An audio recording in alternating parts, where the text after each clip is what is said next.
E. Jean Carroll's worst fear has just been realized, and many are wondering if it was all about the money from day one. Why? Because the advice columnist is now expressing some very serious concern that she might not get paid the $83 million that she expects from former President Donald Trump. Tonight, writer E. Jean Carroll smiling, a victory lap outside a Manhattan courthouse after a jury awarded her a staggering $83 million in damages in her ongoing defamation battle against former President Trump. The jury reaching its verdict in just 3 hours following a 2-week trial. Earlier today, Mr. Trump abruptly leaving the courtroom during the closing argument by Carroll's attorney, who accused him of engaging in defamation during the entire trial, after Mr. Trump put out this video overnight. I don't even know who this woman is. I have no idea who she is, where she came from. This is another scam. It's a political witch hunt. Carroll originally sued Mr. Trump, saying he sexually assaulted her in a department store dressing room in the 90s. He said she was a liar. It's terrible. What's going on? So it's a total false accusation, and I don't know anything about her. In May, a different jury found Mr. Trump had sexually abused and defamed Carroll after he left office, awarding her $5 million, leaving this second jury to decide only damages for what he said about her while he was president.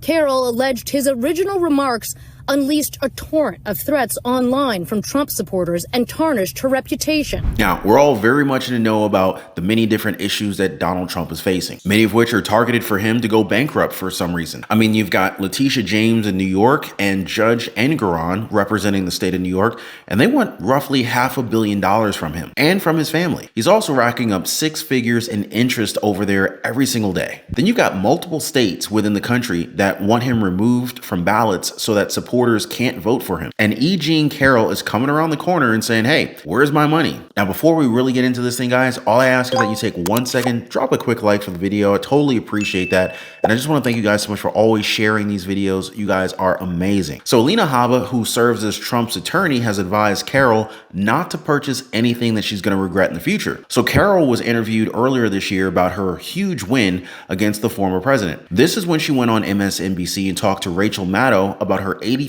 million defamation suit win. Her comments made her own lawyers nervous because she said that she was going to go on a grand shopping spree. Now, I'm not sure if you guys understand trauma, but trauma can't be fixed with just money. So it seemed highly unusual as to why Carroll was suddenly going on mainstream media and touting that she's set to receive a huge amount of cash for putting Trump in court. And if you watch this interview, it looked completely off. She was talking about getting new clothes, gifting a motorcycle to her attorney, and even offering to purchase Maddow a penthouse for herself. Now, I do understand that her attorney had to smile there awkwardly and say that it was pretty much all a joke, but the visual doesn't look too good. This was also right after she said that she was going to fight for women's rights. You've talked about using some of Trump's money that you're about to get to help shore up women's rights.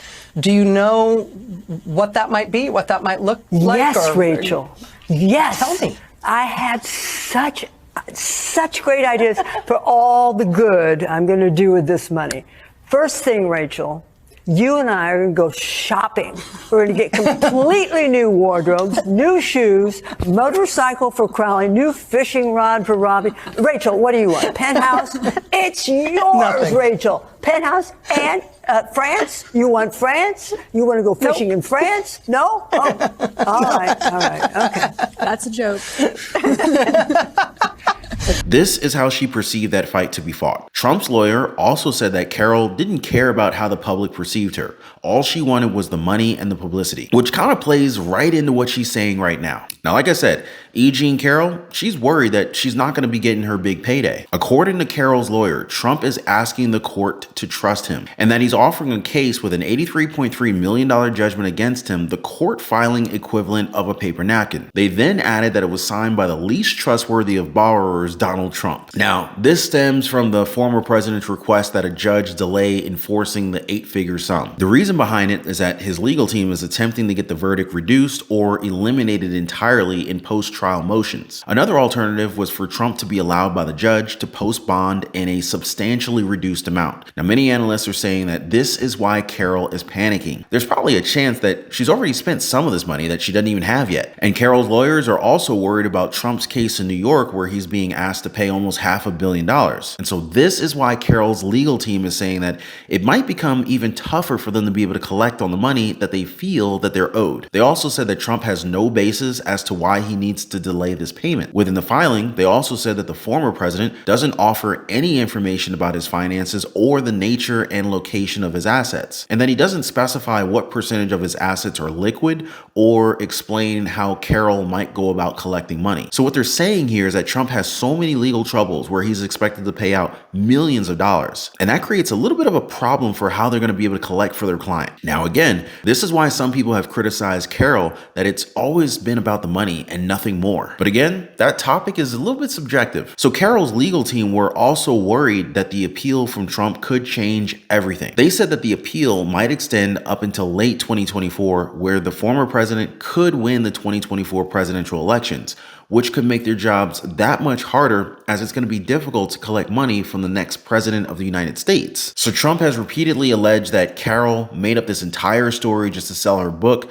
Again, another topic that's purely subjective, as we don't really have any kind of idea as to how these people think. Trump's lawyers, on the other hand, they've slammed Carroll for what they call inconsistency. Now, just for context, Carroll said that the former president had around $14 billion in assets and can easily satisfy an enormous punitive award, which is in direct conflict with her saying that Trump may run out of money to be able to pay her settlement. So on the one hand, she's saying he's got like $14 billion. On the other hand, she's saying he's running out of money. So which is it? Many say that this is kind of confusing because they don't really match the narrative that Carroll and her legal team has presented to the public. And then of course, there's the matter of Trump's assets. Some say that Carroll is learning from Letitia James of New York City, as some speculate that her legal team might work on collecting on some of Trump's assets so as to fulfill the $83 million that they're asking for. Now, speaking of James, there's still a lot of talk about her supposed unprofessionalism on social media. Now, with Trump losing the New York fraud lawsuit, Judge Arthur Engoron slapped the former president with a fine that's almost $500 million. The $450 million fine is a huge hit to Trump's finances and his family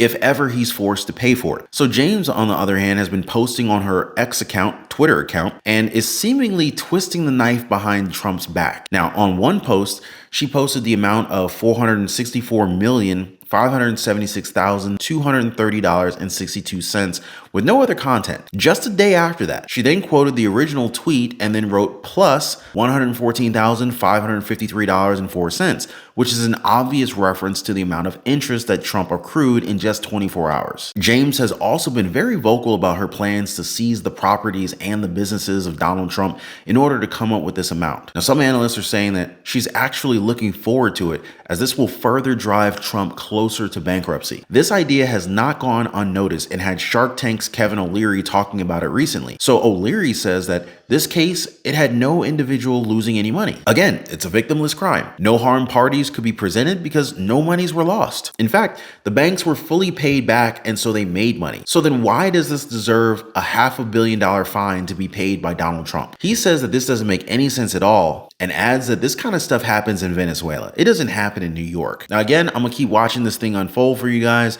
and I'm gonna do my best to keep you guys informed about everything that's going on. So before I go, I wanna thank you guys for liking the videos. Thank you for sharing them, and I'll see you on the next one.